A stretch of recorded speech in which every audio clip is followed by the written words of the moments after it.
this friend, they came 7 days. They looked at the Job and they could not recognize him. They knew they were friend, but this friend, no, he is not like him. And they stayed 7 days without uttering a word. Do you know what means that moment of silence? It was a moment of worship.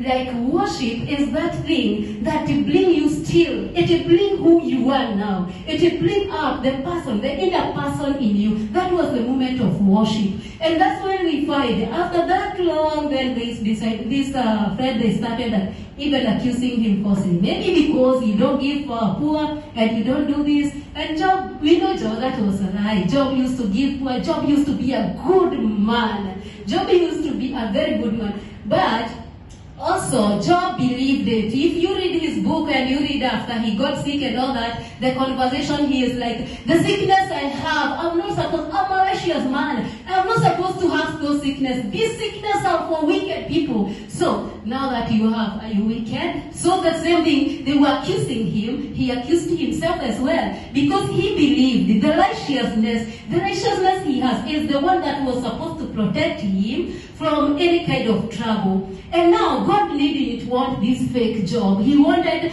the intimacy with Job. He wanted the fellowship with Job. And we can see after all this, after this conversation, it comes a time that Job became very ill. And he said, I cursed the day I was born. That was the most real thing that came from Job. Because out of everything you have been seeing, saying, okay, it is well, all this, it keeps. Even the Bible says, he did not sin with his lip. What about his heart?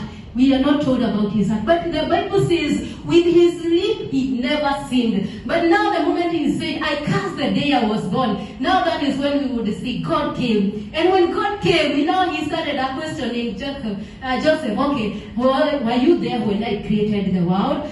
God came and answered the questions of Job with questions. And this question which God came with answered everything that Job was asking God. How do we see this? Now, when God was questioning, this Job will not talk. He was like wordless because he thought he knew too much. He thought by doing good. He thought by trying to protect his children. That is what he had read how God works. But he didn't know. You can walk with God. You can walk blamelessly. You can walk in a very righteous way. But you can walk without intimacy and fellowship. It is but God is so much interested in that. It was until that moment when he became so real that God decided to talk and show now the real you. I want you to become real. And when